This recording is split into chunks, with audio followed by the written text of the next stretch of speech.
Finally, The Rock has come home, ladies and gentlemen, to Friday Night SmackDown, the number one show here on Women's Wrestling Talk. And we are here to talk about the unexpected.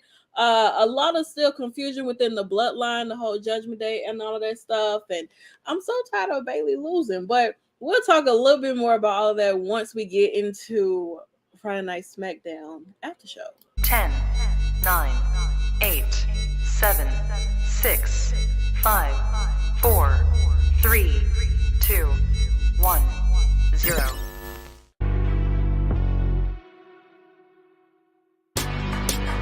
Women's Wrestling Talk, the number one women's wrestling show on the planet. That's right, you guys. Women's Wrestling Talk, the number one women's wrestling show on the planet. I am all smiles tonight because there is so much nostalgia here tonight. The goats met across from each other, and we'll dive a little bit more into that. But I hope you guys are definitely in for a treat tonight with Friday Night SmackDown. Of course, I'm your EIC of WT here, Driana Santana, and one half of the only dominant tag team in all of history, the Soul Shakers. And of course, I'm here. It's currently still Steph Mania 30. It's still happening. We're still in the month of celebrating Stephanie and all the things she does. But Stephanie, how are you feeling? I mean, the Friday Night SmackDown. I mean, the unexpected happened. What we have longly waited for. I mean, how are you feeling about this episode in general, outside of what we got to get into? Well, ma'am, I just I was just blown away because of course with it still being Steph Mania is just filled with all the things that I know and love and appreciate about professional wrestling. And I can definitely say SmackDown has consistently been one of those things in my own wrestling fan life. And this show and this episode really embodied all of that. And I just can't wait to really talk about it because there's just so much to dive into with it. But either way, this was an amazing, memorable episode for sure. I definitely have to agree. What's going on, Joseph? I mean, the Mile High City gave us a good episode with some confusing parts. I definitely do agree. What's going on, Cool Gamer? Thank you guys for joining. All of those who are currently popping in as of right now. I mean, we might as well just go ahead and get started. We had Pat McAfee, who came out tonight. Thought maybe he was gonna do some commentary stuff, but he had some other plans. I mean, it was more so of a welcoming of a Friday Night SmackDown. Of course, we are going into the new mode or a new era of WWE, especially with the merge with TKO and everything. And why not have someone like Pat McAfee come out here and, I mean, get the crowd hype and ready to go to talk about and what we're about to dive into for Friday Night SmackDown. And even in the midst of him, welcoming everyone to Friday Night SmackDown, there's always an a-hole somewhere lingering around. First of all, this photo is hilarious. Let's start there. It looks like a fucking chipmunk. But there's always someone lingering around who wants to ruin the moment for everyone and so on and so forth. Of course, Theory, once again, he keeps holding on to things. Pat McAfee beat him at WrestleMania. And, WrestleMania last year. And I mean, once again, Theory, you're just finding yourself to get yourself involved with everybody who you have stepped into the ring with and have probably gotten your ass beat by too and talked about in so many different ways. And I don't know if you and Pat were shopping in the same area, decided y'all want to come out dressed alike as twins, but I don't know what y'all had in store, but whatever. We're not here to talk about Theory. We are here to talk about the great one, the most electrifying man in all of WWE history, The Rock. I mean, so for me, wise, this did get a little spoiled for me, I will say. But even in the midst of this, I still had chills. Like the aura, the eruption inside of the venue. I mean, the theme that we haven't heard in I don't know how many years. I mean, I'm gonna say this was my childhood. This was a lot of us childhood watching the Attitude Era and watching The Rock himself. You know, whether he was inside the ring, doing movies, or popping up. It's been a long time since we've seen The Rock be inside of a WWE arena. Uh, period. And I mean, it's just like, oh my god, I don't even know how to feel, because even just him standing there taking it all in, um in the place that he basically built. This is his home, you know, the lady to smack it down on your candy asses, like all like this entire moment here of The Rock being in WWE, when people have been wondering when is The Rock going to come back, you know, of course, because of the whole Roman thing and the whole bloodline thing. And he comes out, you know, and I mean, it's such a great moment. And I mean, of course, Theory, I just feel like, Theory, you are on a one hell of a run, I will say. You've encountered with so many different people, and all of them talk down on you, belittle you, and make you look exactly like what you are, a jackass. And you know, getting your ass beat. You started talking about, oh well, this isn't the Austin that you were with back in the day. This is Austin Theory. Okay, this is the Rock and Austin. You know, it's like, didn't you get a stunner from Stone Cold Steve Austin? Like, you know. So I mean, yeah, yes. Okay, I get it. It's Pat McAfee is the reason why The Rock is here. It should have been Grayson Waller. I still stick on that. I'm still gonna go with that. I still feel like it should have been Grayson that could have gotten The Rock here. I'm gonna go with that. But nonetheless, I mean, so many just I'm very speechless. I didn't give a damn what they talked about. I was just happy that The Rock was here. That's all that mattered to me, was that The Rock was here. I was very close. I was one show host off. I was. But I mean, The Rock being here, and I mean, Theory thought that he was going to try to take a cheap shot on The Rock, and he did. And I mean, this is what happens. You got the people's elbow. You lucky you didn't get rock bottom. And then he allows Pat McAfee to go off and do the same thing too, and everything. And I mean, like I said, this was just a great moment. I mean, you couldn't have told me in 2023 we will be seeing The Rock on SmackDown, or The Rock back in WWE, period.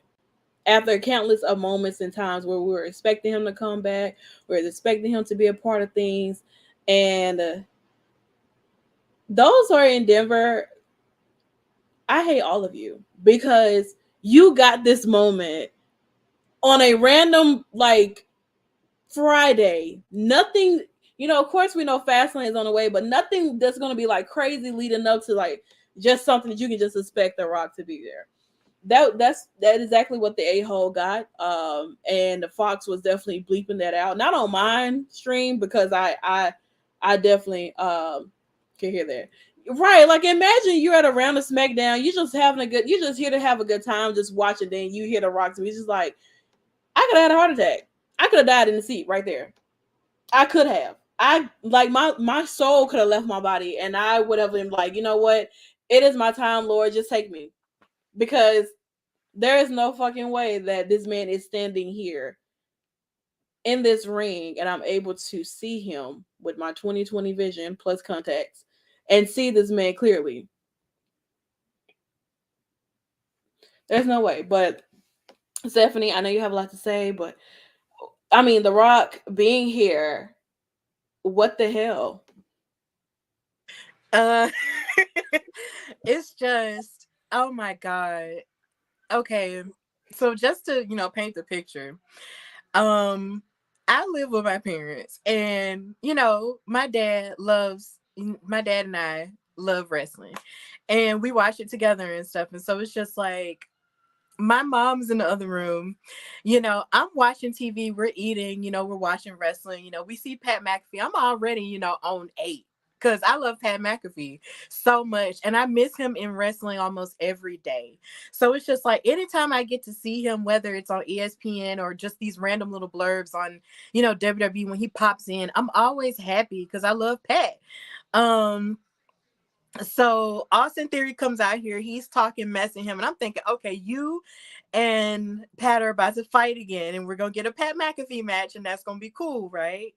But then, when he said the thing about the people, I didn't think anything of it. Mind you, what had happened earlier today, Pat McAfee had his show in Colorado. And then, of course, he talked to Deion Sanders. And then he talked to The Rock on there. But I didn't think anything was going to happen tonight, right? Boy, were we wrong. We were so wrong because he said that line about the people, and then all I heard was "if you smell," and I started yelling, like exulting, like screaming, like I just could not stop screaming, like I was holding my chest, like oh my god, like I kept screaming, oh my god, oh my god, oh my god, gasping, just yelling, like yelling, and just I couldn't stop yelling. There was just yelling just happening for about a good 10 minutes out of my own mouth, and I just couldn't hold it in, and I just had to chill for a second because I was just like, I just had to take a couple of deep breaths because I'm just like, yo, you're here. And it's so funny because I had said multiple times that I went to Los Angeles this year for WrestleMania because I thought for sure that The Rock versus Roman Reigns could have very well happened in LA. And it could have. And now we know that it really, really could have. And it didn't because of different things. But other than that, it is what it is. Certain things happen. Wrestling is, what it is. But that doesn't make him coming back to SmackDown any less of an amazing event because The Rock is just, he just has this aura about him that just makes you excited deep down in your 90s kid soul. And these are the moments that I hope that I can continue to enjoy even when I turn 40, because now I'm 30 and it's just like, whoa. But at the same time, the Jacqueline, shut up. Um, that's my baby. Not He you knows put I'm me on blast like that now. look, he knows I'm loud. He knows I'm loud. Either way, I was just so excited, So it was just like, I just couldn't stop feeling just all the excitement in my soul. Cause like, I hope that as a 40-year-old, I can still maintain that level of excitement whenever I see my heroes, because The Rock was definitely my favorite in terms of men's wrestling. He's my GOAT in terms of men. Of course, Mercedes Moné is my GOAT in terms of women. And I have no problem saying that. You can argue all the live long day about his ability and all the other stuff, but you have to understand this man comes from a historic wrestling family on both sides. Like, he has the charisma, he has everything that you could have possibly loved back then. And to see him back in wrestling during a time in which we just weren't sure we would ever see him come back, it just meant the world to me. And I will hold on to this forever because SmackDown is the show that he built. Because, of course, AJ Styles loves to say that this is the house that AJ Styles built. But, before he built SmackDown Live, SmackDown is The Rock is the reason why SmackDown exists in the first place, because that's his word. He's the reason why that word is even used as a colloquialism to this day. He's the reason why that word is in the dictionary. We have to be real about that. And he is just a juggernaut in pop culture that we will always love, good or bad in wrestling, he's still ours. And the fact that he came back, when he didn't necessarily have to, just blesses my soul. Like, I was just so happy. And yeah, you see him all the time in commercials. You see him all the time with his movies and stuff, but nothing beats seeing him in that wrestling ring. I mean, you just can't buy that type of love and happiness anywhere. You just can't. You just can't. And it's so funny because my boyfriend just chimed in the comments like a few days ago. We were just watching Pain and Gain. If you remember that movie with Mark Wahlberg and Anthony Mackie, and of course that was based off of a true story, but we were just talking about how amazing The Rock was in that movie. So to fast forward a couple of days later and see him come back and manifest himself here, it's just like, holy cow, like, how in the world did we get here? But this is only the type of magic that wrestling can give. And I just love these are the moments that just remind you of why you love wrestling and why we love SmackDown. So I was just so excited and over the moon. And then I can't even get into why, get into the idea of all of them being dressed alike. Like, Austin Theory is insane. The Rock is insane. And Pat McAfee are all insane together. But either way, it was just so funny. And then, of course, Fox had to fight for their lives because The Rock is going to cuss because he doesn't care. He gonna cuss and y'all just got to deal with it. But either way, it was still fantastic. And I will just never forget this level of excitement that was just brought out of me. And Denver, Colorado, y'all are some blessed people. Y'all are so blessed that y'all got to experience that. Because I know they weren't expecting it, but I can only imagine just how happy that they felt. Because I know how happy I felt, and I was watching it at the house. So I can only imagine how they felt. But oh my God. And then they got a game tomorrow. Like, what the heck? But, I loved it. I loved it. I loved Dwayne. I will always love him, But yeah, I'm so happy. I'm just happy. I feel like my heart was just felt like I was trying to start coughing. My heart would came out. Like my heart was just being laid out somewhere because of the like. Imagine you getting back to concession, and you about to like, oh damn, I got me some nachos. I got me something to drink. I'm finna have a good time. You got some jalapenos or something, and then you sitting there, you chilling. They doing all this shit in the ring, and then you hear the rock music. You didn't every ounce of jalapenos that came out in your heart. And now you just on the floor dead because the fuck, like you didn't spit all the people sitting in front of you. Like somebody is definitely got like the smell of a Diet Coke on them because you didn't spit it all up on them because you didn't lost your shit or whatever. Like, it's definitely a big nostalgia moment and stuff like that, and it's something that you really don't see. You definitely done spilled everything on your clothes, like it don't even matter. You might well just, you know what, fuck it. It is what it is. It happened. Who cares? But this was a very very great moment to witness. But I mean, it definitely does not stop there. This is not the last time we see The Rock tonight. But we got to move on within the show because there were other things that were happening after all of this amazing moment here.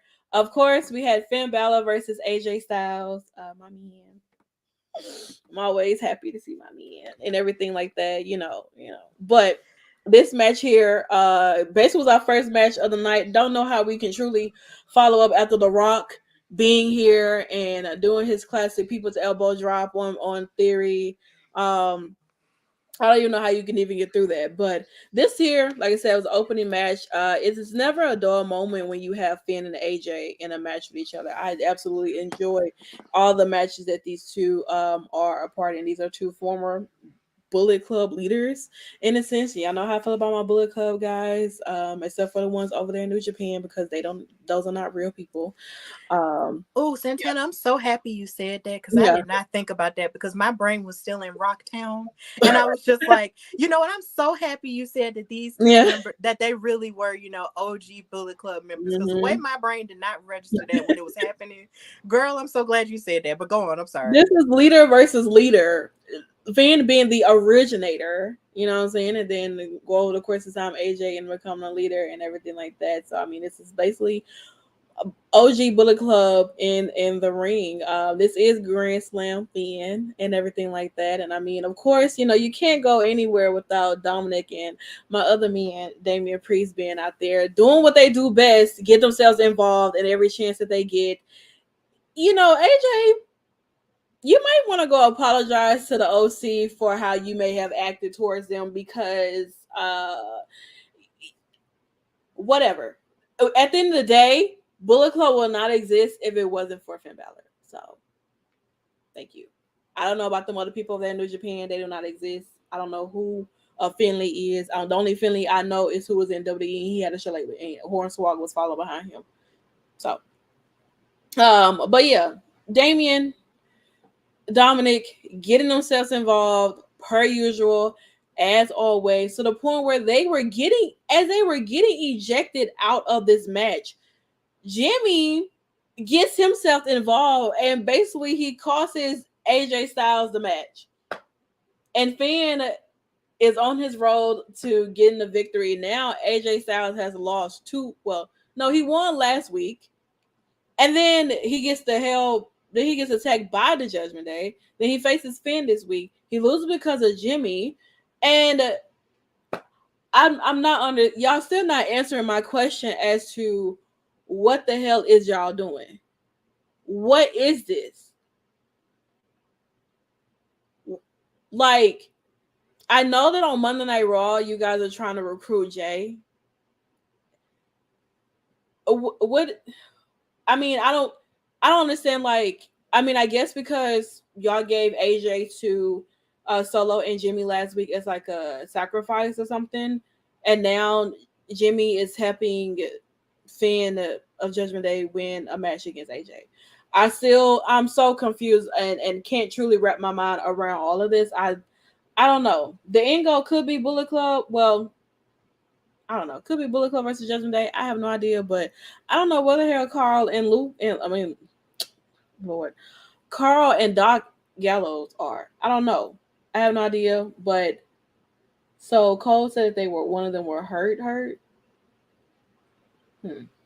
Yeah, I think Michael Cole said that Luke Gallows was hurt on commentary. Oh, Luke, you ain't done nothing. So how are you hurt? What did you do? Hurt your back or something? From carrying all the bullshit that y'all were not doing to help AJ? And he just out there getting his ass beat every week? I'm sick of it. But this being the first match, Stephanie, and with Jimmy, I guess sort of, I don't know, returning some type of favor. Like, what do you think that whole situation is about? Could have been like, not me. Yeah, Jeffrey did make a good point. I was actually about to say that. Like, maybe it could have been a live event because, you know, they could be doing stuff. But, you know, we do wish him the best in his healing, you know. Mm-hmm. But number one, a part of me was still in shock. So a part of me was just like, so we really gotta have to put on a regular episode after what we just saw. Okay. And I had to just breathe and recollect my thoughts and just get back down to earth. So this match was pretty good. It's just, I feel like you really can't go wrong when it comes to Finn and AJ because they're both still at the very much at the top of their game. But the thing about Finn is, of course, he has a whole army that is still behind him, whereas AJ at this point doesn't. Because even though, you know, Luke was hurt, I'm still wondering, you know, where Carl and where Mia were. Even though, of course, Rhea wasn't there. But my thing is, you know, why couldn't Mia be there to sort of be that second person that could even up the odds when it came to that? I don't know. It's just, or at least even it up just a little bit. But either way, it was just like, the match was pretty good until, of course, the shenanigans got started. And then when Jimmy came out there, I just kind of rolled my eyes. I was just like, bruh, I guess this is just your way of, I guess, returning the favor of last week and how the Judgment Day helped you in your match or helped you in your match against AJ. But it's just like, how much of this is really going to help you in your case of returning to the bloodline? Because as we saw what happened, you know, later on, he was talking with Finn and Finn was low-key trying to recruit him in Judgment Day because, of course, he's also been talking to his brother Jay. And it's just a little bit confusing for me because I'm just sitting here like, Jimmy is sitting there smiling with that Chester Cat grin, like, you know, did something. But either way, it just still makes him, it just makes him reek of desperation. He still doesn't know exactly what he's doing. And either way, it's all evil. And either way, he just needs to chill. So, yeah. He definitely does. What's with Jimmy wearing all black now? I think he's trying to, I don't know. You know, when you go heel or you go evil, you wear black. Don't y'all look at me like that. Okay. I'm always in black. I'm not evil. But you know, still, I think it still allows a little bit. But I don't know why Jimmy is wearing all black now. I mean, Jay has found his own color, blue and everything, which it could have been purple, but that's for Monday Night Raw, and I'll probably be talking about that and figuring out exactly what the Judgment Day has in store because we obviously need to have a conversation to figure out what the fuck is what are we doing, because obviously y'all leaving me out of the conversation, and I truly don't appreciate that. And Damien and Finn, y'all know better, So shut up, Jeffrey. So I don't know what they got going on, but I'm hoping that however this plays out, it makes sense. But right now, it's not making any sense. So as I stated, because like I said, this is like, and I just want to clarify some things. Because of course, for shits and giggles, I do play around with astrology and shit like that. So I let that be known that these are two Tauruses standing across from each other right now. Just want to pull that. This is the bull versus the bull standing across from each other. One of both the greatest of all time of their own eras and generations. This is something that you don't really see. Last time we saw these two was at a WrestleMania when The Rock was holding up John Cena's hand. And now we see these two stand across from each other. Not only do they shake hands, but they hug each other. The sign of respect, and my heart just melts because I'm a huge fan of The Rock, but everybody knows I'm down with Cena Nation. Like, put your C's up, Cena chain gangs in the building, like all the way. You know what I'm saying? So like, it's just this is a great moment and everything to just be able to see, like, y'all need to take a photo of this so I can put it on my wall or something, like it. I don't know. I don't even know what the fuck they said. I tuned out, like, because it's just the fact of you have two gentlemen who were at the top of their game in their era still get the biggest pop. We haven't gotten a Rock pop in a long time, and it definitely showcased tonight because the crowd was going crazy. Anytime Cena comes back, he's always getting a pop. I don't give a damn what it is. And especially with these next couple of weeks, because we really don't have that much time with Cena left. I mean, it's great. When you said Tauruses, my mind went to dinosaurs. Did I not just say astrology, Jeffrey? I gotta figure out what your sign is, Jeffrey, because then it's gonna start making a lot of sense for you and I. But yeah, so I mean, Stephanie, this here, I mean, we seen these two, the moment where it's like everybody's like, okay, eventually you gotta have like your top star here of this modern day era versus the top star from the past, and you put them together in the ring. We've seen The Rock and Cena have their own feud. We've seen them make songs about each other. Of course, The Rock was referring to Cena as a damn Barney and everything. And so many, you can't see me. You know what, Jeffrey? When it's time for Scorpio season, it's gonna make a lot of sense about the things I say about you. So but I mean, Stephanie, this moment right here, I mean, what were your thoughts when you, like, they had to cross paths tonight? There was no way. They could not cross paths. Yeah, this was amazing because, of course, the way it started with Pat and him having a moment, hugging each other, talking about how much they love each other and stuff. He turned around and I feel like that could have been anybody. Like, it really could have been anybody. So I'm just looking like, okay, well, he's turning around and he's talking to somebody. And then it was John Cena. And I was like, oh my God, my heart. Like, it took me back to WrestleMania 27 season, which is, of course, during the time in which they were throwing all that shade at each other. And then, of course, The Rock cost him, his title match against The Miz at 27. I know because I was there. And that was just a whole thing. And then that whole year, they proceeded to feud. And then 28 happened, and they had Once in a Lifetime. And that was everything that it was. Probably one of the best WrestleMania matches ever.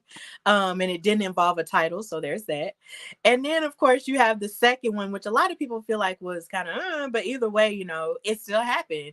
And it's still historic because these two, when they were feuding against each other, it was one of the hardest rivalries I ever experienced in my life because I love both these men so much back then. I was just like, I don't know who to root for. Like, what do you do? It was just generation and then generation. But it's so weird because you've experienced both of them. You've literally grown up with both of these men being at the top of their game. So what do you do?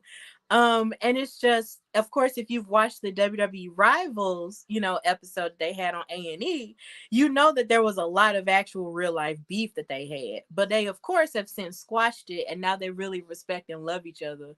And because they both had very similar trajectories, their stars were so large that they couldn't necessarily just maintain it in the WWE. They had to go and do other things because Hollywood was calling their names. And now they're both really parallel to each other. And now they are looking at each other and they're just the same. And it was beautiful to see them hug each other. It reminded me a lot of when The Rock and Stone Cold were, having their little face off at WrestleMania 27, and they shook hands.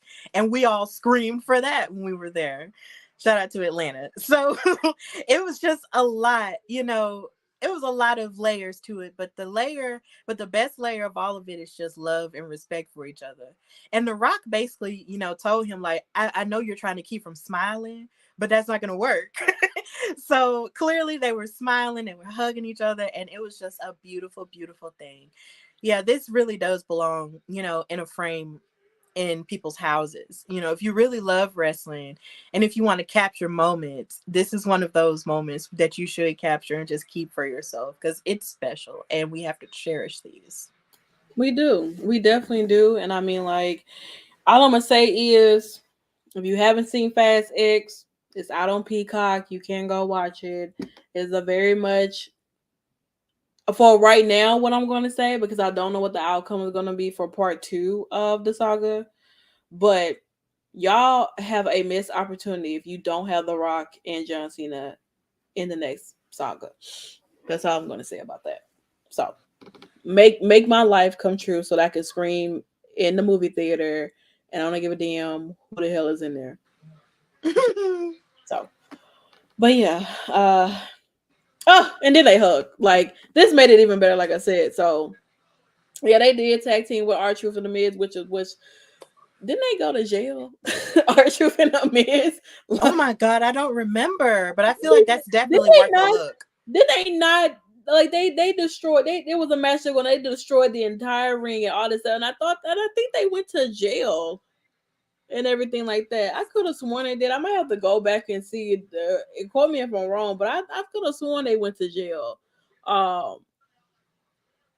With R-Truth and the Miz when they were doing their tag team shit. So definitely got to see it. It's on Peacock right now. If you haven't watched it, definitely go watch it. Jason Momoa did a fantastic job in Fast X, honey. Like, there were so many moments in that match. Yeah, Triple H threw them out. So, like, yeah, it was so many moments that were going in that movie that I definitely say you need to watch it, because once I get off here for SmackDown post show, I'm going to be watching Fast X, and I'm going to be watching it all weekend, because that's just what I do. I've literally been sitting here watching the entire saga of Fast and Furious until they drop Fast X. So I watched Fast X like 10 times. I'm going to watch it 10 more times just for the hell of it. And now this makes me want to even watch it anymore. So yeah. So like Stephanie was saying earlier, you see Paul creeping his little bobblehead ass on the side as always, creeping and listening and sneaking and geeking like he always do. And he was obviously listening in, or try to listen in on what Finn was saying to Jimmy, as Stephanie was saying, trying to recruit him. You know what I'm saying? Your brother is on Raw. I'm sure you miss him. We're trying to get him too, or whatever. Well, what about you? The bloodline is obviously like not anymore. You know what I'm saying? Roman's not here. You know what I'm saying? So, like, why don't you think about it? Then here come Paul running his little ass, or wobbling his ass around the corner and shit, trying to see what the fuck going on or whatever. And it's just like, girl, I'm sick of you. Call Roman Reigns.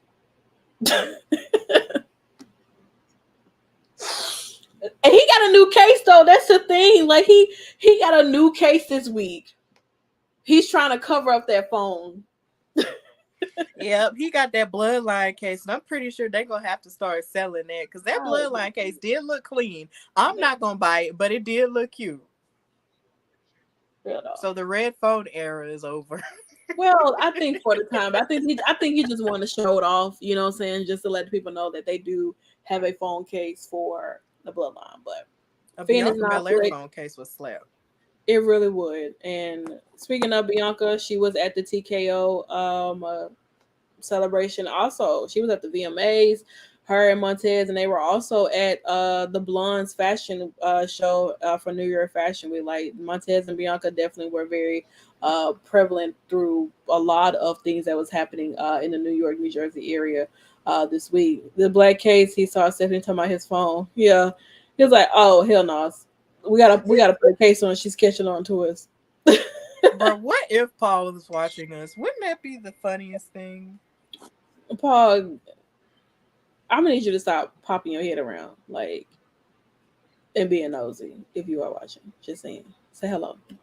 But we move on because we have the LWO in the building, and of course, I am wearing my LWO sweatshirt because today is Hispanic Heritage Month. It's the start of the beginning of the celebration of those and who are Hispanic, Latinos, etc. And I mean, we celebrate all the way up until October the 15th.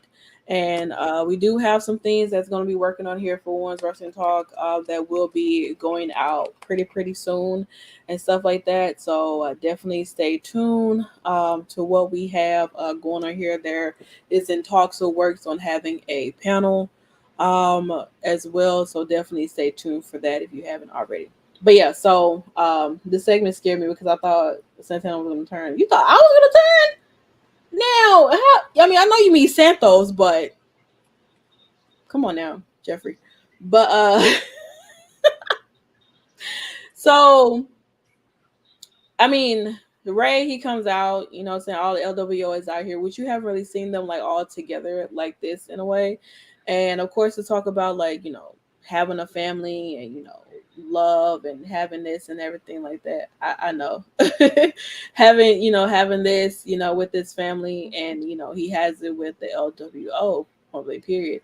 And I mean, Santos, he's let it be known to Ray that he's always wanted to face him, and I think that somewhere down the line we will probably have that one-on-one with Ray and Santos for that United States Championship. You know what I'm saying? It's all love there. I mean, Santos definitely was given a little bit of like all the Phantasma vibes with his suit on, but Santos is sometimes always really in a suit. Like Santos and his suits do not get enough credit. Honestly, does They really not. don't. It does not. And I mean, like Santos and his suits, honey. Yeah, it does it for me every time. I tell you that.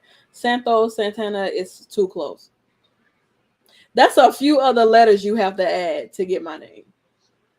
No excuses, Jeffrey. You still on my hit list. But as as all of this was transpiring, I mean, a Potomanian Prince King, iconic icon himself, Bobby Lashley makes his way to the ring along with the Street Profits. And well, they start talking a lot of shit to LWO, and Joaquin Robert was like, "Listen, what you want to do? Like at the end of the day, you can hop in the ring right now. We can go. I don't give a damn. Like what you want to do." Which it ended up leading up to having this tag match here with Cruz, Joaquin Montez Ford, and Angelo Dawkins. Which honestly, you know, I feel like I blinked and this match was over with. I know that Stephanie, me, and Jeffrey, did have a small conversation about it on Twitter. And it's like that's terrible. Like this, first of all, Montez, this is a crazy shot. But shout out to Bianca Belair, ladies and gentlemen. But I mean, it's just this truly like it. It happened so quickly and it was over with just like that. And then after the match, like Bobby slapped the shit out of Dawkins and told him to go over there and beat the shit out of the Cruz and Joaquin. And then Santos came in and tried to even out the odds, and then he ended up getting knocked down by Bobby, and then Ray was just kind of just there. I mean, yeah, Bobby does want to reign. He wants that championship. You know what I'm saying? So I mean, he's letting it be prevalently known that. But I mean, damn, it's like as soon as they came back from commercial, this match was done. It was like, but what the hell happened? Why y'all couldn't do a picture in picture? I don't know, but I definitely hated this was even a squash match and the LWO lost. Like I feel like they could have won this match, but at the end of the day, I think that the fact of that Street Profits are on a run right now. They're on the rise. They can't take any loss right now. But I still feel like LWO should have not taken a loss. Y'all could have used Hit Row for this shit. I'm not gonna lie to you. They could take a loss and be perfectly fine because nobody gives a damn. But LWO, no, no. I didn't like it at all whatsoever. Any thoughts on this? I mean, blink of an eye match, and of course the segment prior to it and everything with Santos saying that he wants to, his dream has always been to face his idol Rey Mysterio in for a championship. Yeah, I thought that in this segment it was going to be like some tension rising because the way that Ray was low-key responding, it was giving like, how could you do this to me, Raw? Like he was going to be mad, right? And then he said, I'm just playing. And then he said, of course, I'll let you do it, right? And then they hugged each other. And then it didn't help that Santos was in his, Legado del Fantasma type of suit, which is, really dapper looking. I will definitely give him that. Like Santos is a handsome man, okay? Like when he took off his mask in NXT, I was like, yo, you're pretty. But other than that, this match is going to happen. We don't know exactly when because they haven't announced that yet.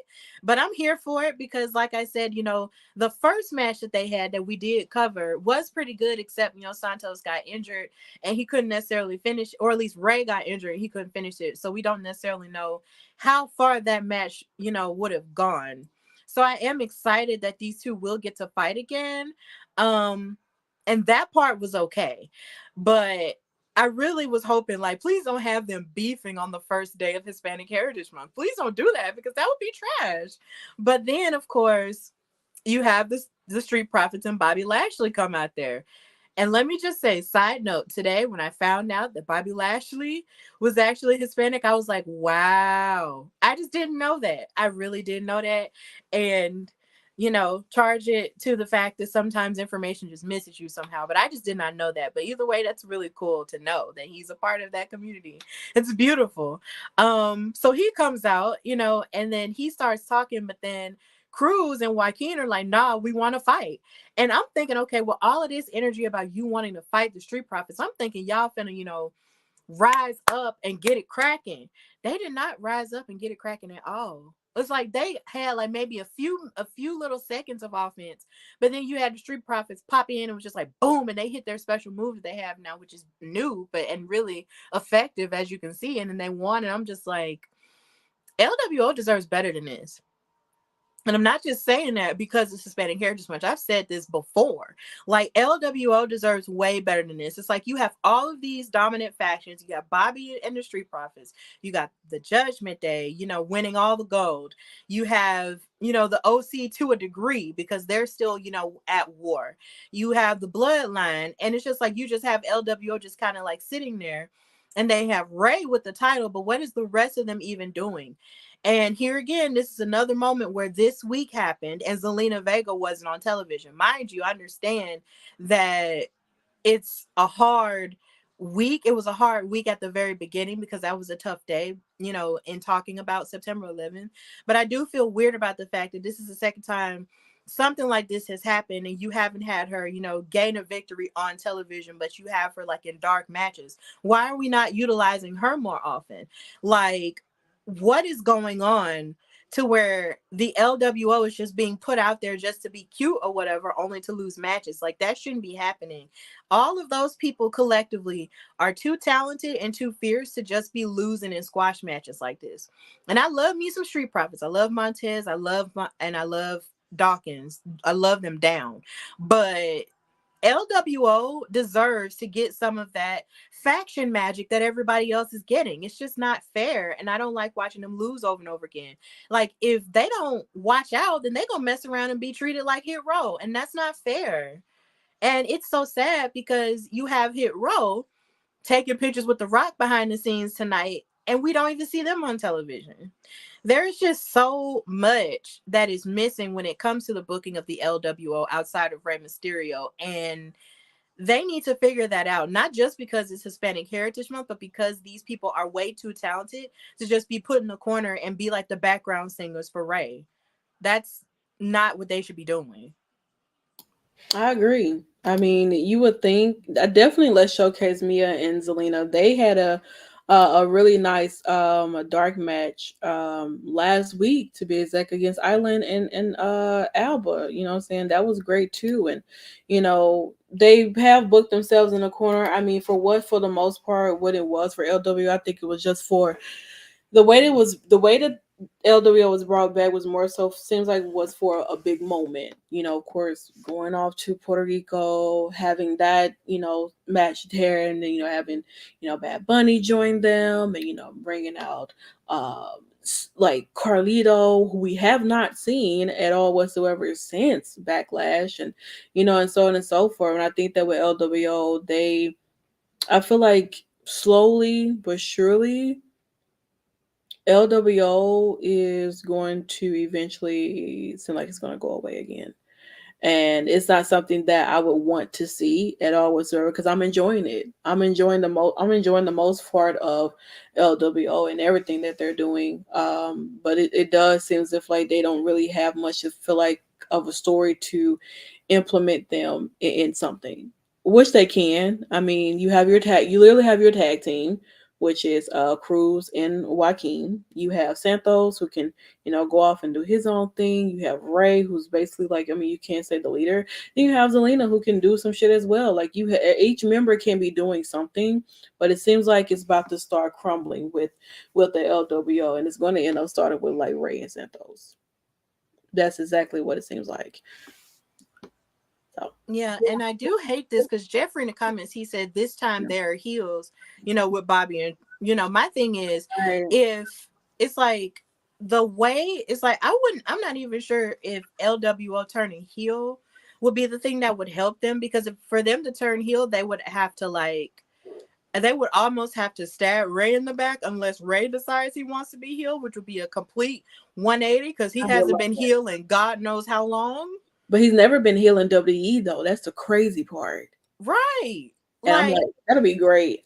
Now Santos going heel on Ray, I will feel some type of way. But if Ray turns heel, I would be very intrigued in how Rey Mysterio displayed as a heel in WWE versus how he was in WCW. Because baby, that's when I fell in love with Rey Mysterio. When he unmasked himself, that was my life. I was like, oh, this is what you look like under this mask.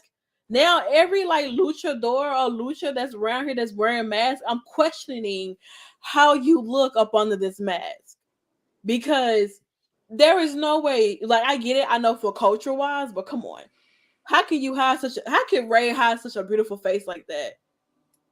Right. Shout out to you, Angie girl, because I salute you, honey, because my girl.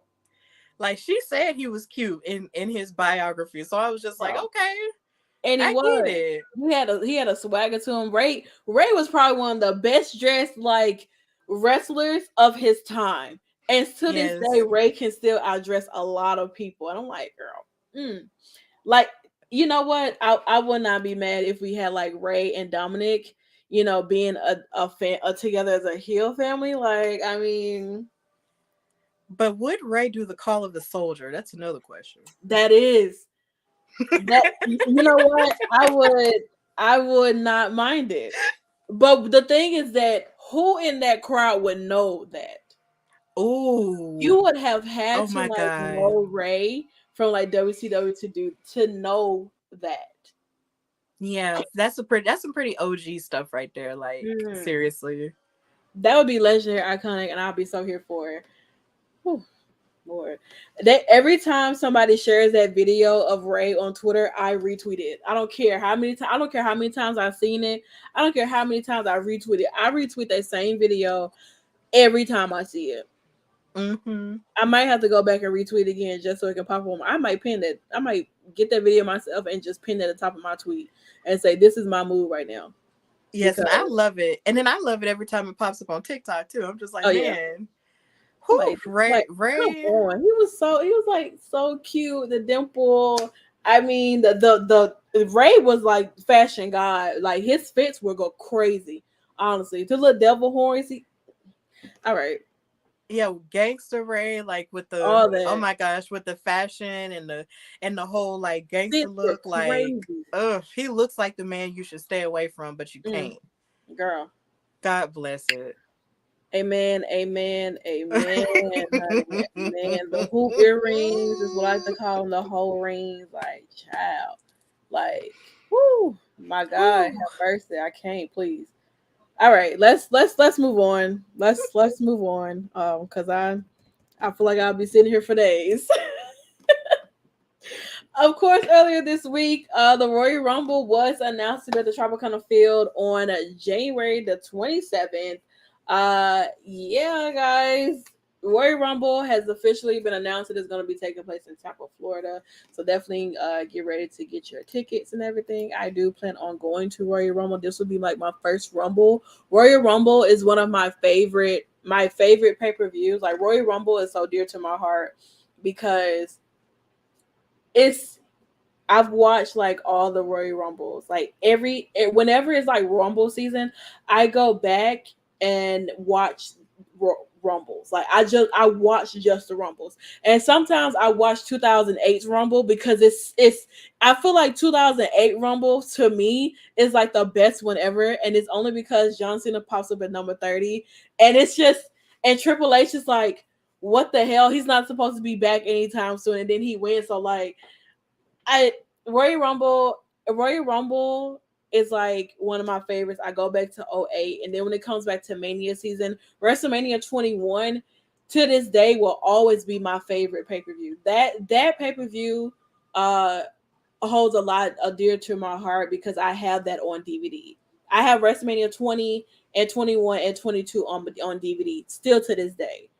Like got it from Walmart because I was those three there. They hold a big special place in my heart and everything. Because those were the first pay-per-views that I was able to watch as a child with my parents and stuff. So yeah, so I mean, it's possible if this could be the debut of Jade Cargill. I know that there's been a lot of talks and speculations on when Jade Cargill is going to pop up, and what's to come and everything. So I don't know. This will be a great moment for her to pop up.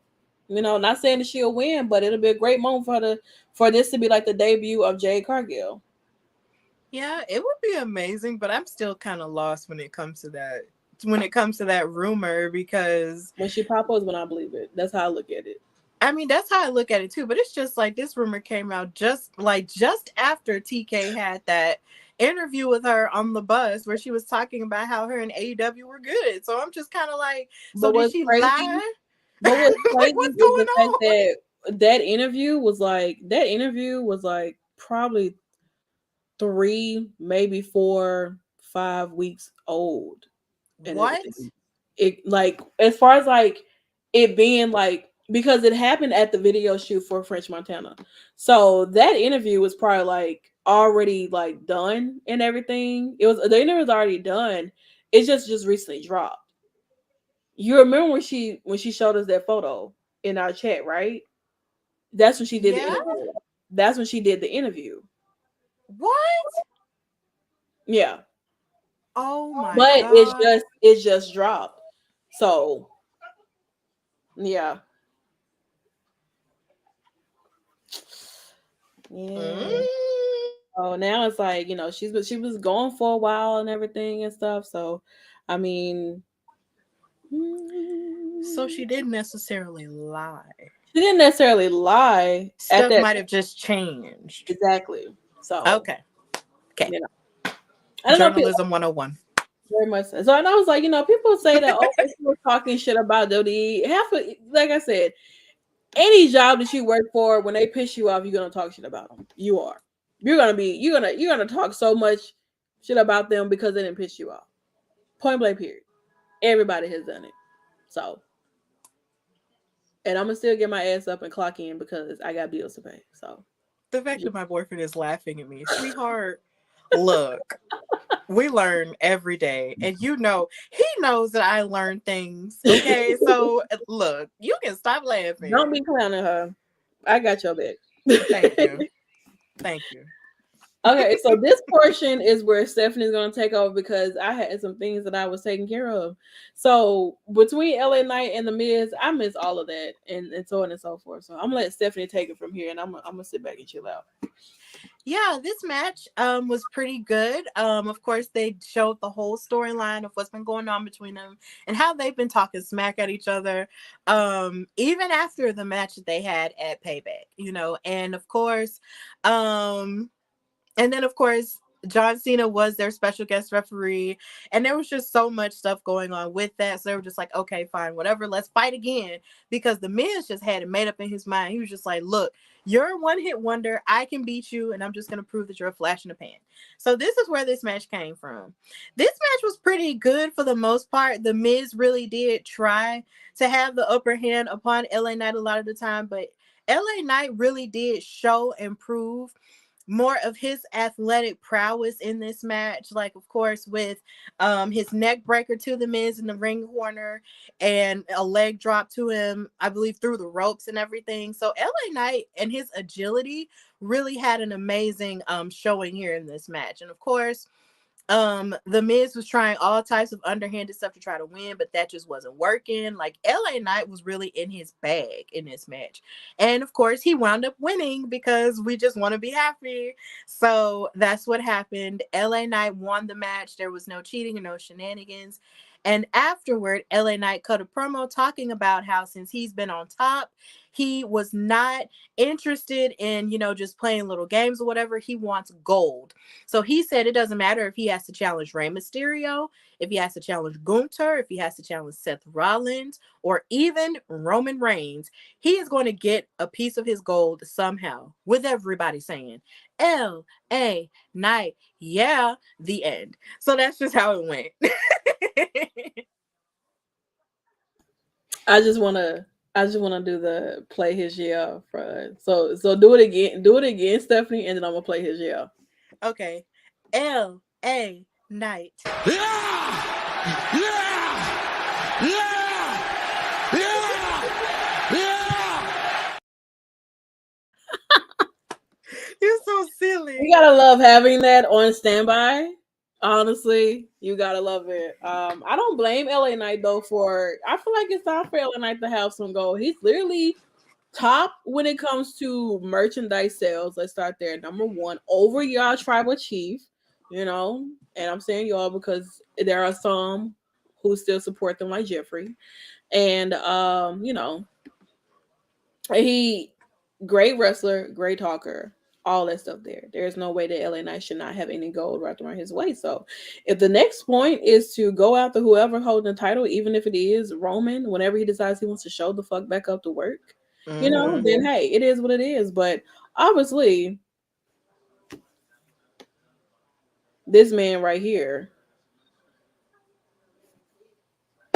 and even Solo, who was there first, too, are watching LA Knight and everything like that. So, girl, I like what I will say that I do like the fact that LA Knight is sort of kind of being pushed into this reign, this title situation here that's dealing with the bloodline, you know what I'm saying, or whatever they want to call themselves. So, not you calling me out. I'm low key over Roman Reigns. Yeah, that's what they always say. Yeah, they always say, "Oh, Uncle Roman, I'm so tired. Cody should not beat him." Meh, meh, meh. And then boom, y'all be right there with y'all stupid ones up in the air here and everything. So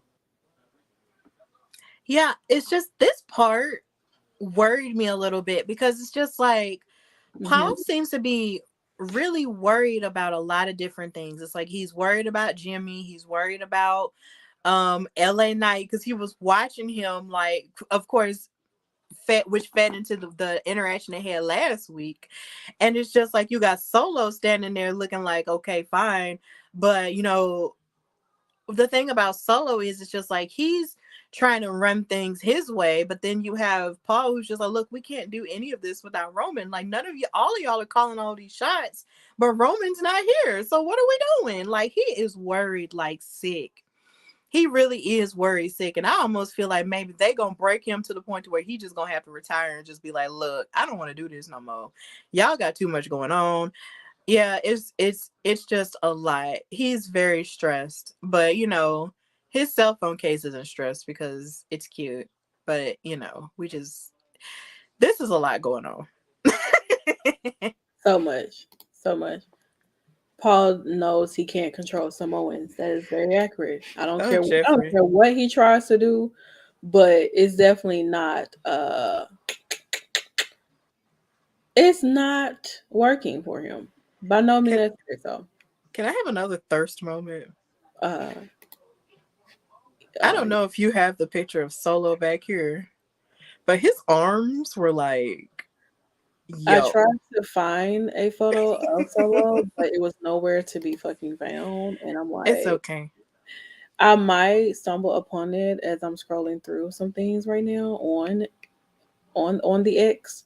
I might run into it, but as of right now, I was trying to grab a photo of Solo and his big arm and everything with his thumb out, but it was nowhere to be. Hold on. Oh, never mind. That's the video.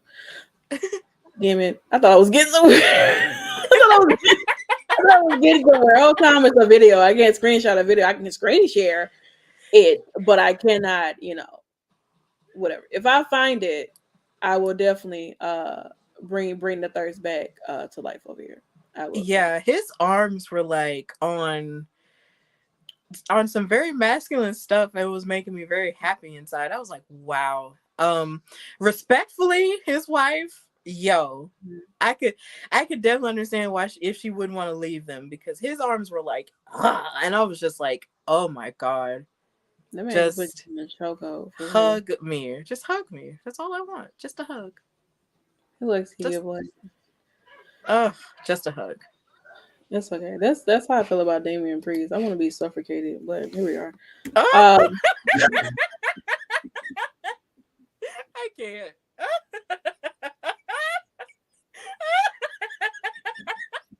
I'm telling y'all, like whenever God is blessing me in the moment of my life to be standing across from Damian Priest, I'm gonna tell you right now, it's going to be quite entertaining, I will say. And I'm gonna leave it at that. So, yeah, pretty deadly, everybody. I miss all of this too. I just know that they rolled their ass into Adam Pearce's room. Oh, But well, I can speak to this too, because really yeah. of course, they've been out of action, and they were just telling, they rolled in there, and Adam Pearce wanted to talk to them and say that Mhm. that of course, Elton Prince is on the mend from his injury with which was done by Ridge Holland, which I have completely forgot. And I was like, oh wow, that's how you got injured. Yeah. um I won't go into that today, but he was talking about how traumatizing it was, to get his injury like that. And he just says every time he thinks about it, it just sends him into a frenzy. But, Mhm. Adam Pearce was telling him, like, look, you're on the mend, and hopefully pretty soon you'll be back in action. And then he asked him, why are you in a wheelchair? And then his partner was just like, look, you don't ask him, those types of questions when he's going through the pain of his life. You leave him alone. And then he was just trying to encourage Elton and just say, look, um, let's just do a yes boy so you can feel encouraged. And he did it. He said, yes boy. And here we are, and we're back. So hopefully Pretty Deadly will be back in the tag team division pretty soon, because to me they're really one of the best tag teams, and also very entertaining. They never go wrong, and of course their fashion sense is literally always on point. So hopefully they'll be back soon. I'm ready for that. They're fun. So yeah. Okay, so I did find the arm for you. Oh Um, snap. Yes. shout out to Jeffrey for taking this photo and posting on his Twitter or X and everything. So this is the arm that Stephanie was talking about, and Both of them. this is Paul's neck suffocating that goddamn tight ass suit as well. Right. Yeah. You love to see it. You love to see it, honey. I tell you that much. All right. God Okay, so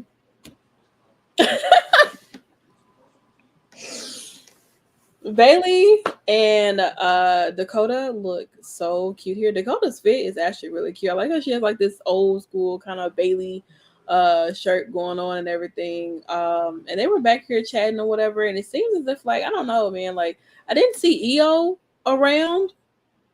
My check would be in the mail. What check? Girl, what check? Whatever. It must be coming from X then, because I got $1 for you. Okay. That's all I got. That's all I got. That's all I can give you. But yeah, so Bayley, of course, is back here. She's getting ready for her match with Asuka tonight. And I mean, like, I don't know, man. Bayley has a lot of enemies. She truly does. And I mean, Dakota's just trying to make sure, like, you sure you ready for Asuka? Like, are you sure you like truly ready and everything? And you know, Bayley, she has all of somewhat of the confidence in the world, but you know, she still, like I said, has some enemies that she needs to worry about, and everything like that. So, but yeah, they look cute as always. But I'm like, where the hell is EO? I did not she's see her. she's probably off preparing, trying to get her mind right. Yeah.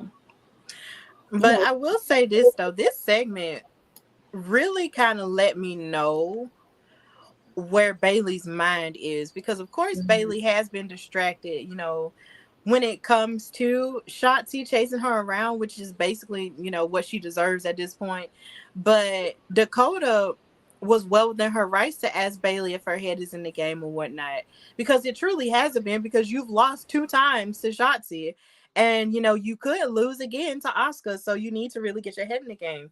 But then Bayley wanted to attack her and be like, why are you even saying anything, because you're injured? And I'm just like, girl, you didn't even have to hit that low blow, but you decided to do that anyway. And I'm just like, Bayley, if you don't watch out, you're going to find yourself by yourself all over again.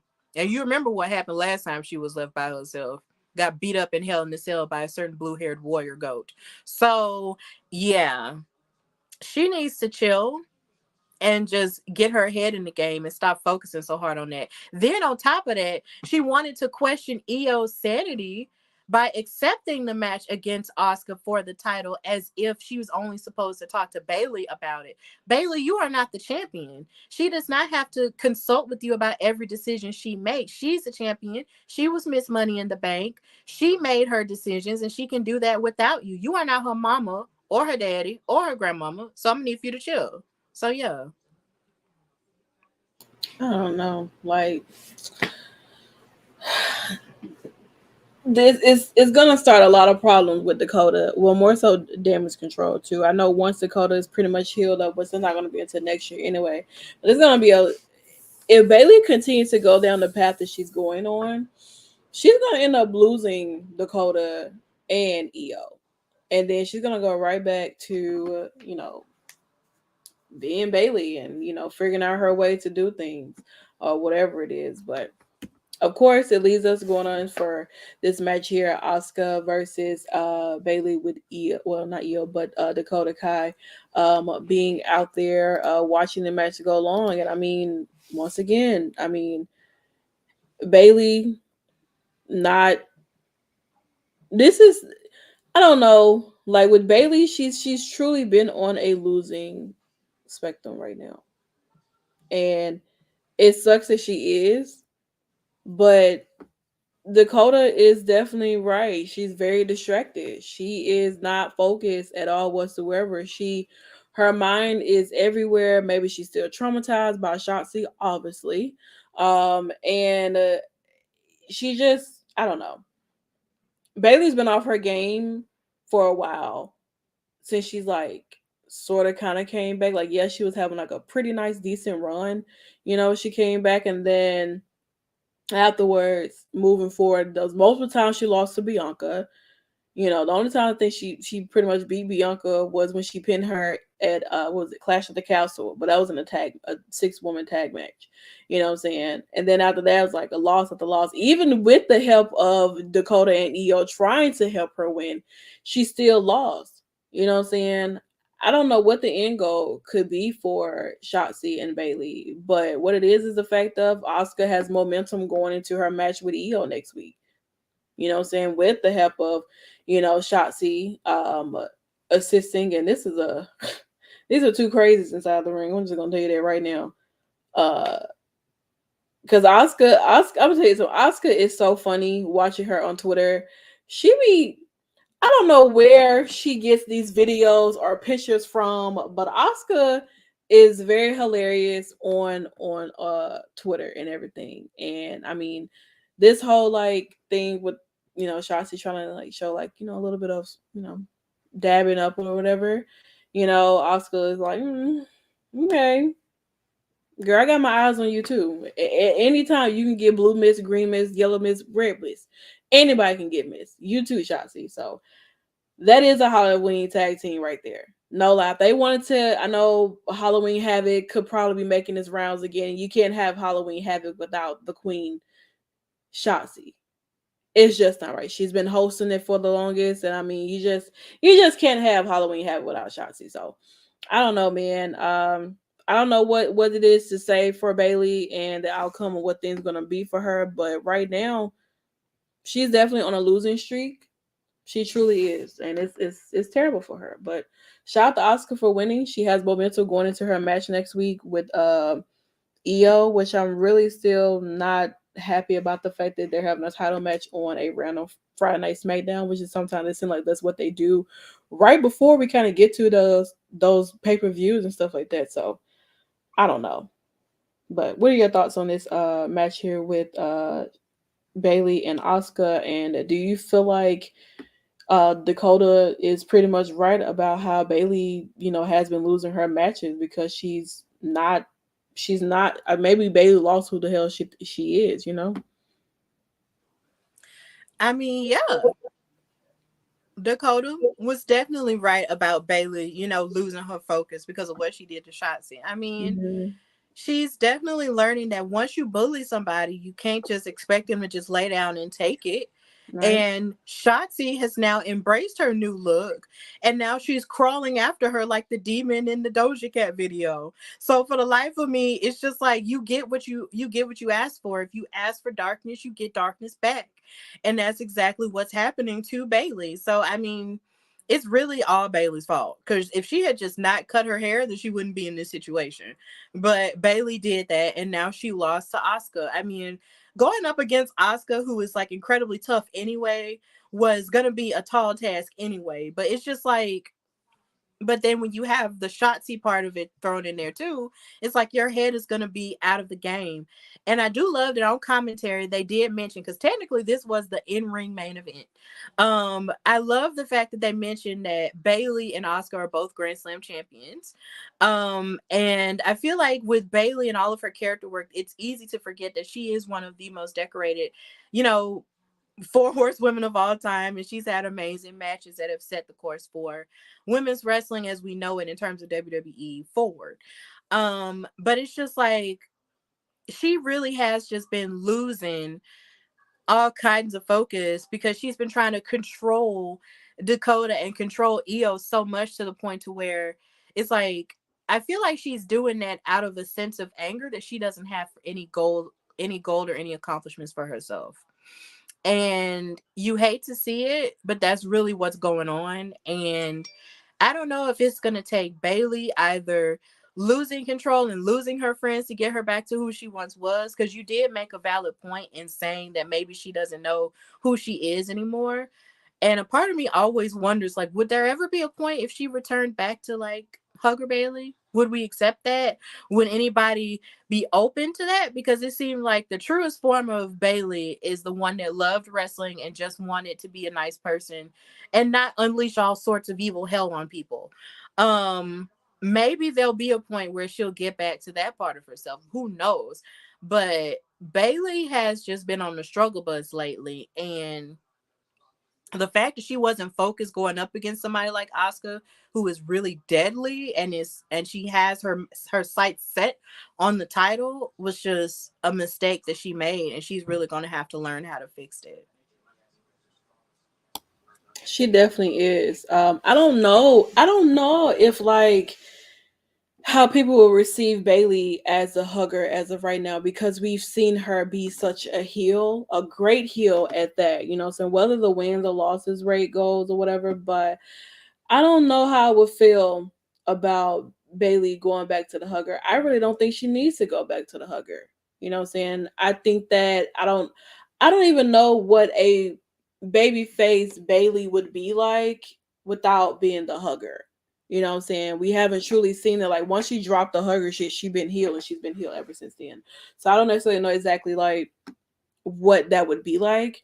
It's interesting to see, but I mean, I don't think as of right now she would end up being like going to like a babyface run. I think she'll still be a heel because obviously she still has one end goal, and her goal is more so of course, winning another championship. Obviously, you know, but she is letting it be known that she's trying to be that parent or be that side place for Dakota and be there for EO and all their accomplishments. Which Bayley was like, "Oh, we won Money in the Bank. We are the champions now, and all this and that." So it's like it's a we thing, you know, and but EO was the one who won it, and she's the one who's holding the title right now, not you, Bayley. So I don't know, but yeah, those Bayley buddies are buried way deep down. I can see Bayley as a tweener. I absolutely don't mind it if she does choose to be a tweener. I think that'd be great for her because she can still have that heelistic vibe of things, but also still be that little baby face that people engage into. So, but she may bring them back if Izzy Marino gets to WWE. I am hoping that does not happen. Uh, I I I I don't think that's a great idea. I think that we should not allow that to happen. So, but of course, we just have to figure out what happens um, uh, next week per se. So, speaking of next week, we have LWO's Rey Mysterio and Santos Escobar versus Montez Ford and Angelo Dawkins in a tag match next week. I don't know what's going to happen, but of course, I have no. Everybody wins because I like both sides and everything. So I'm going for everybody, but I feel like this could be the start of where things may start to transpire between Rey and Santos because Rey didn't technically help in a sense tonight with LWO and Santos and all that stuff. Like he kind of just, I don't know. I didn't see him do anything. Did y'all see him do anything? no, he did. Like, Yeah. it's like once the Street Profits started fighting them, Yeah. at the behest of Bobby, like when Bobby was telling them to jump them, Yeah. they started fighting, and then Santos and Ray did sort of jump in. But I think Bobby came in there and then he hit the crap out of Ray. Oh well, So I guess Ray Ray must have did disappeared. try. I guess Ray disappeared out of nowhere, honestly, because I was like, "Damn, what the fuck Ray at?" Then I don't know, but I don't know. I still feel as if like this could set up for Santos to get frustrated because Santos still does deserve an opportunity to challenge for that title because his opportunity was taken away from Theory, and I mean Ray ended up winning the title, but I do think that Santos definitely still deserves to have that opportunity to have that chance to challenge for the title because that was taken away. So I think that eventually it could happen with him and Ray. It could go to Fastlane. I wouldn't mind it. I think it'd be great, but I'm just afraid of what the outcome is going to be because what if Santos does not win? Hmm. So is he going to show respect or is he going to be disrespectful? And me personally, I just want everybody to be happy because I don't want any issues between my other faction. You know what I'm saying? I'm in a lot of faction, guys. I'm with the LWO. Of course, I'm wearing my LWO sweatshirt. Of course, representing my flag, Dominican Republic. Um, and I'm part of Judgment Day. Of course, I am the belt that holds up Damian Priest's pants, and I am also the pants that Finn wears as well. So I'm spread out a lot of places. But yeah, so this match is happening next week. Also, we do have, of course, our WWE Women's Championship match with Io Sky and Asuka finally happening next week. This is I am hoping that this match goes crazy. I am. I don't want any interruptions. I don't want any distractions. I don't want anything that could ruin this moment because it's something that a lot of people have been waiting for and it's something that I want to see. So please don't have us end up like how Monday Night Raw went. Even though I'm not mad at how Monday Night Raw went at all whatsoever, I'm so happy to see Naya. Of course, she's on my wall over here, but you can't see her.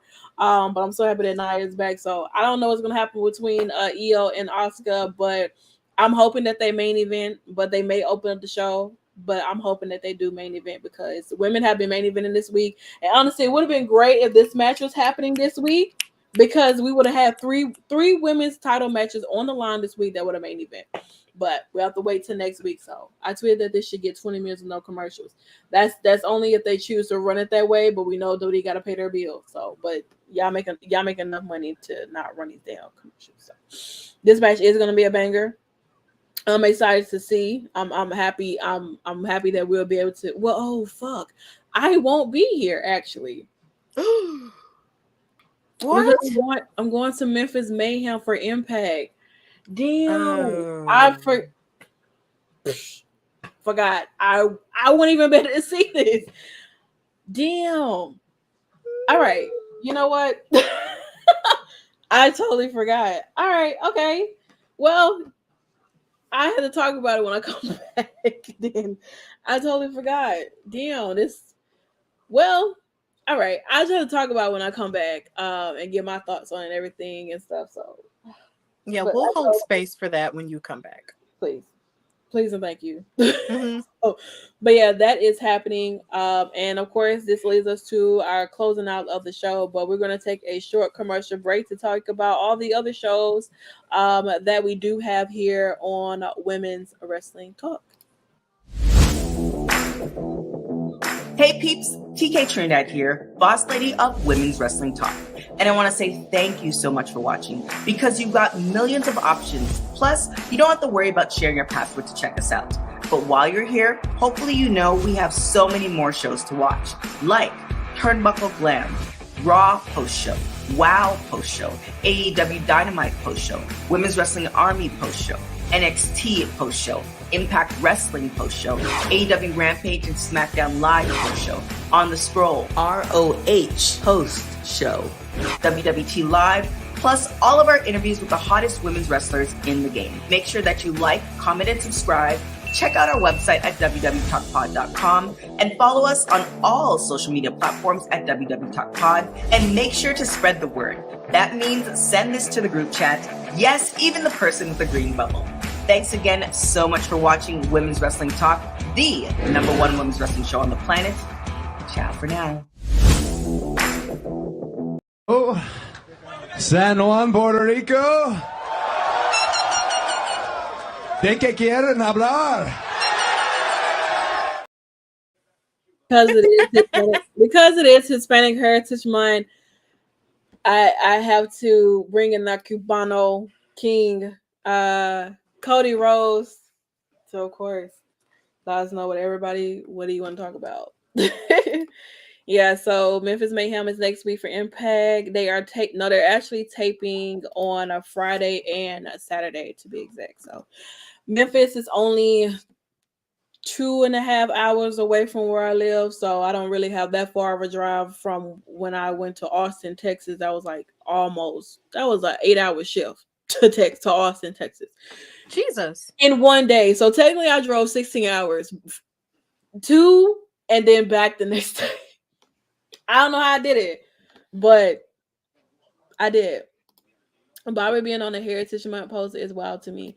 I don't know. I feel like I could have sworn they acknowledged that last year, but I mean, it's no shocker to me because he talked about it in an interview before about how he's Panamanian and how his family is from Panama and they came over to the U.S. and everything like that. So I knew about all of that when he talked about it in an interview, which I think that is great, which we will be having a panel here that will definitely touch light on how Blacks who are a part of the diaspora who have Latin roots and everything like that, and how, sometimes our black features dominate the features of us looking Hispanic and things like that. So yeah, it was you wouldn't look at Bobby and be like, oh my god, he looks Panamanian.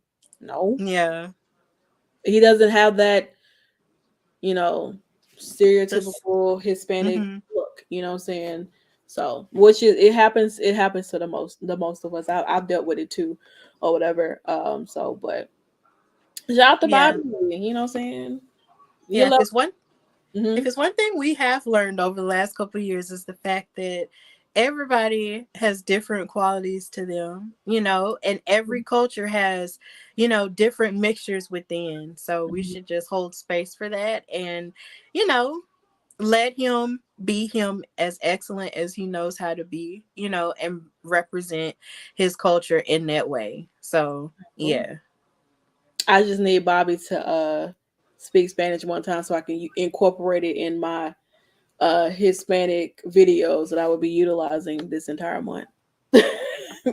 From today all the way up until October 15th. There's going to be a lot of celebration for the Hispanic community and everything like that. So, yeah. All right. So, we're here for our, I guess you could say, closing out. Oh, okay, Mr. Jeffrey. What part of the Caribbean? You know what I'm That's saying? wonderful. Like what you like? Haitian or something? Jamaican? Something like that.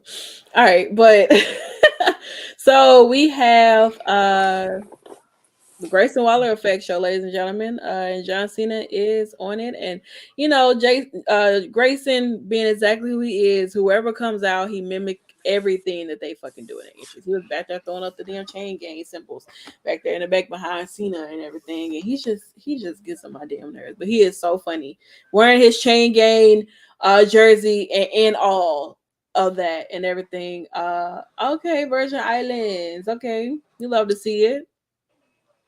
That thing there. Okay. Uh but yeah, so I mean, of course, Grayson being Grayson, starting shit as always, talking a lot of trash like he always do, and prompting Cena to come out of his shirt, which I'm never upset about. I'm glad that man is the age he is, and the body is still be bodying. Um, you love to see it. You love to see it. But what you don't love to see is Jimmy Uso coming out. Once again, it's not the first time we've seen him. And well, he comes up to the ring and he tells Cena, "What did I tell you like last week? Nobody came to see you. Everybody is here to see Jimmy Uso, not you." And well, I mean, it continues on when Solo comes out, and then he Solo was about to. I don't know what be triggering Solo, but he was about to knock the shit out of Jimmy once again. Like in any capacity. I don't know if it was a decoy or what, but it definitely played a big part in the execution of this stare down between Solo and John. It's like, Cena, you've literally have fought everybody, almost everybody that's a part of this bloodline. You've been in that interaction with a lot of them. Whether it was, of course, The Rock, Rikishi, Roman, Umaga, and now you got the Usos, and now you got Solo. So it's like, who the hell else can you possibly get into altercation to? What we gonna get? Zilla Fatu over here, Umaga's son. You know what I'm saying? Jacob Fatu, hell, let Tamina super kick your ass or some shit. Hell, something. I don't know. Is that his new catchphrase? Everyone comes to see me, girl. I don't know, but he need to put Otis right next to it because nobody's coming to see him. So Exactly. That's exactly what I was thinking too. I was just like, ain't nobody come to see you, Otis. nobody, no damn body. But what John did not see was that damn super kick coming out of nowhere to Solo, and I mean, once again, Jimmy thinking that Solo is coming to his aid. He's trying his best to showcase that he is. I'm still confused as to what this is. I don't know what this is. I don't know what we're getting into. Like, Jimmy, you said last week that nobody, you're not a part of Bloodline. You nor Roman or Paul can tell him what he can and cannot do. And when he say he's out of the Bloodline, and Solo tells you that you're out of the Bloodline when we tell you out the Bloodline, and then you start to put your hands on him, and then you're saving him. He's saving you.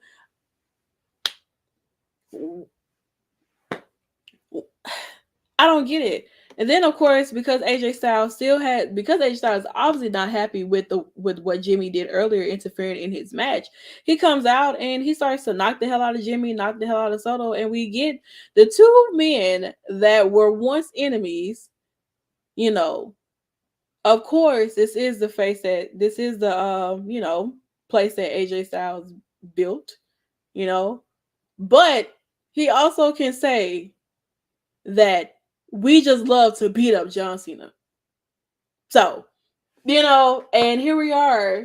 They are, I mean, I guess you could say aligning themselves, even though they did go into a dark match and everything after the show went off. But I'm still so confused on this whole bloodline thing. And now y'all understand why I tweeted what I tweeted out.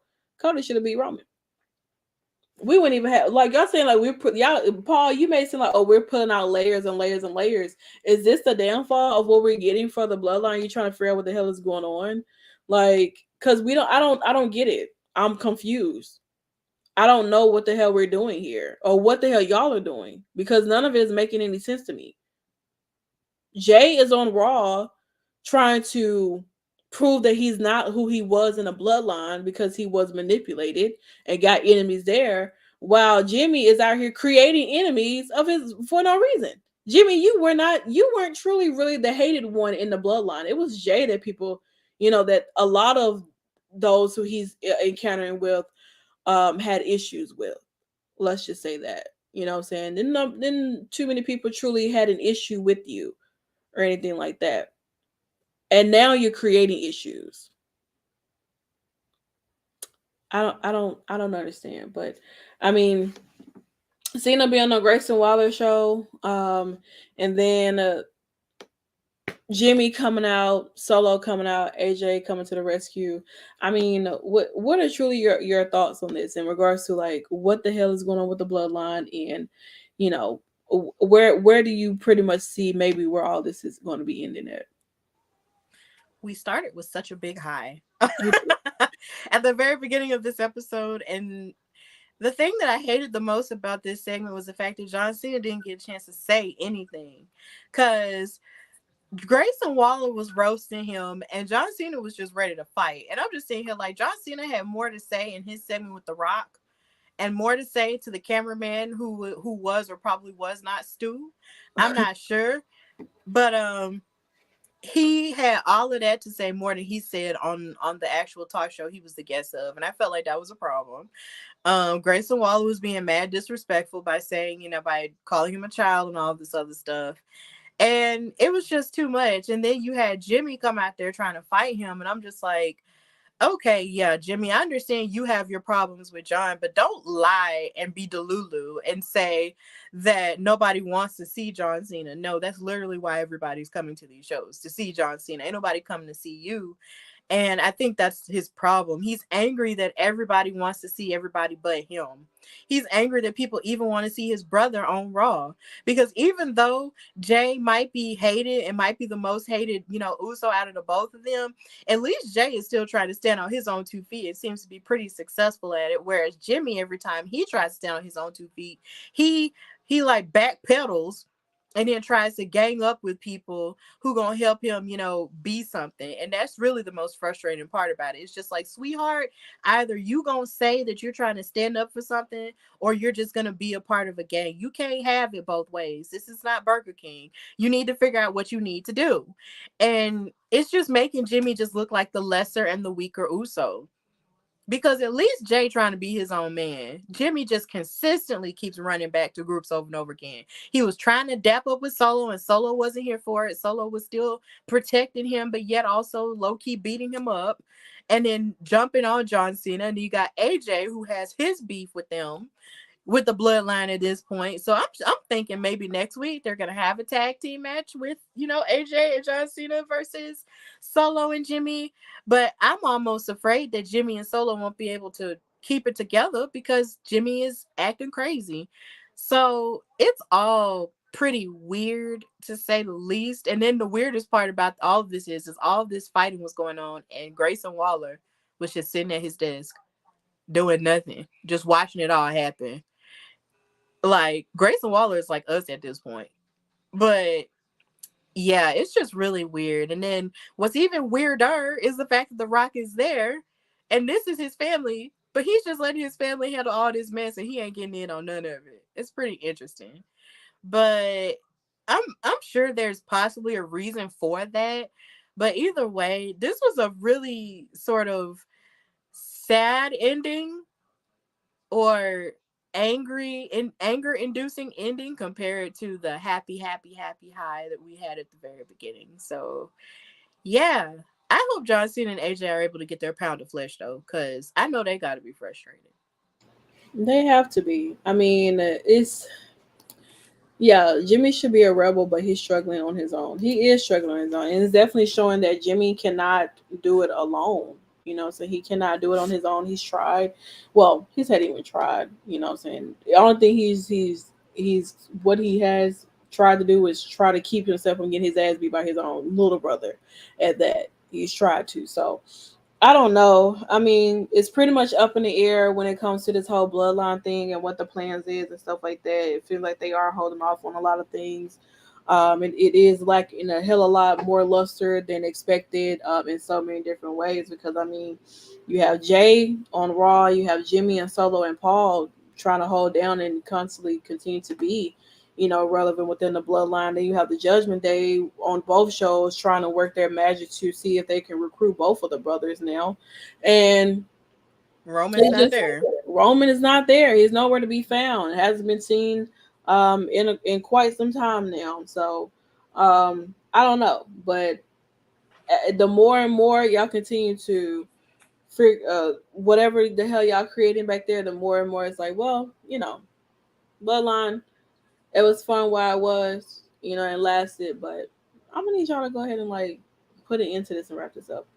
Whereas Rikishi, he should have been back to fix it with his sons.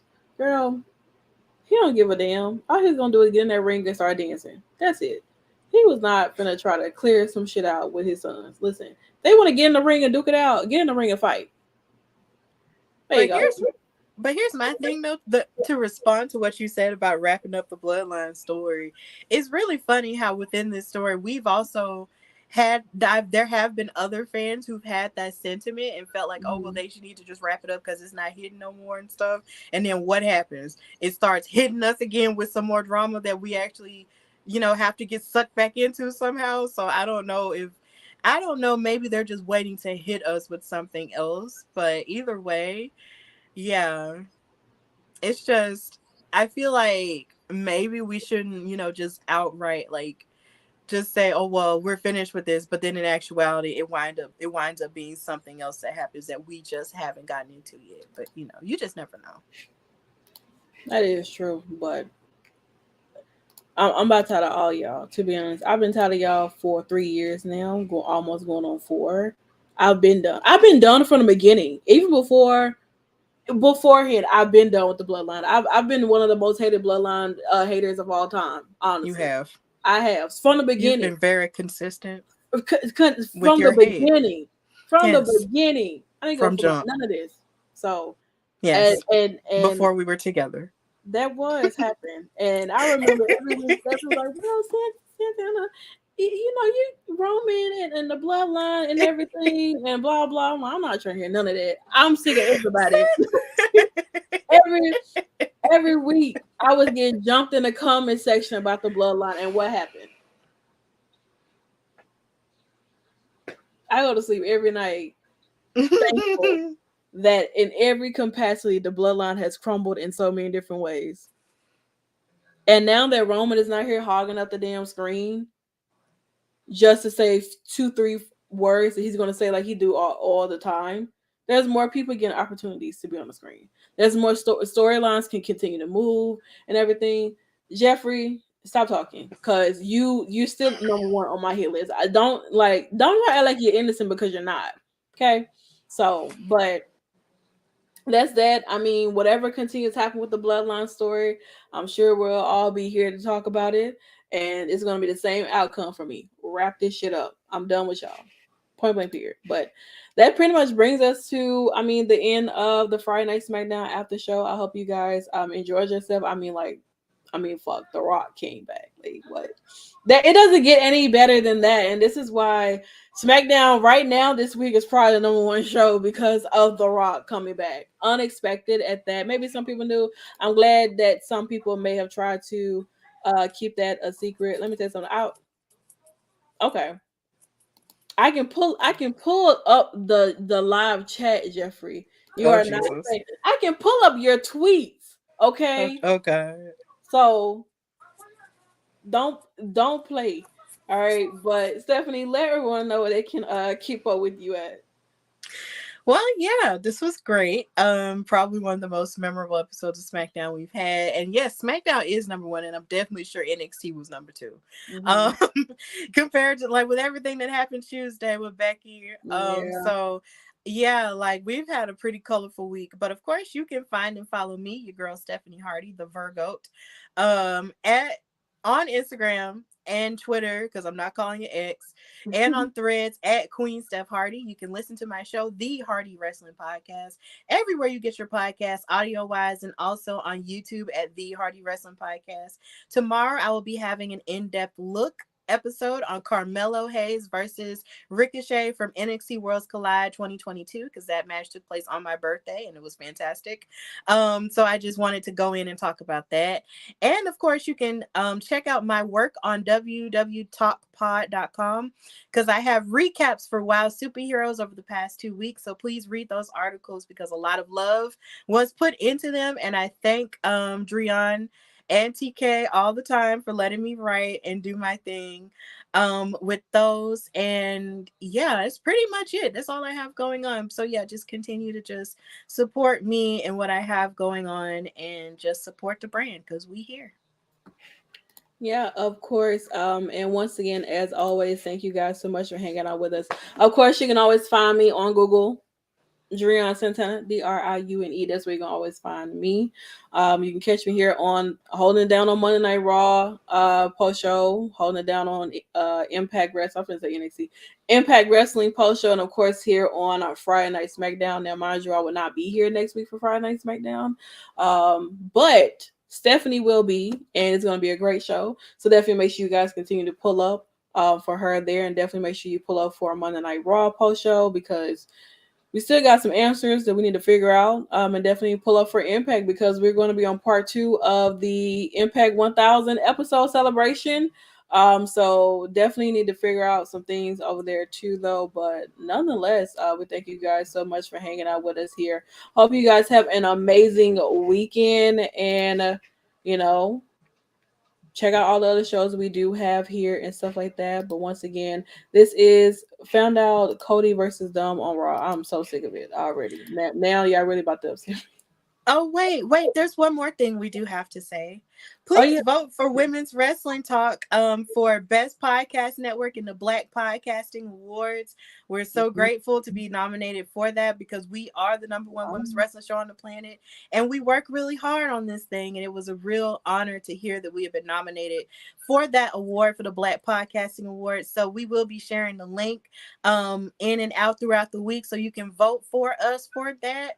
So please vote for us for that award. We would love to win it and just represent it, because not only are we the number one women's wrestling show on the planet, we are mostly black. We are Black owned, and that is amazing. So please, vote for us for that as well. Oh, and also catch me on WoW Superheroes post show with Katrina and Emily, because season 2 is starting tomorrow, and I'm excited. So yeah.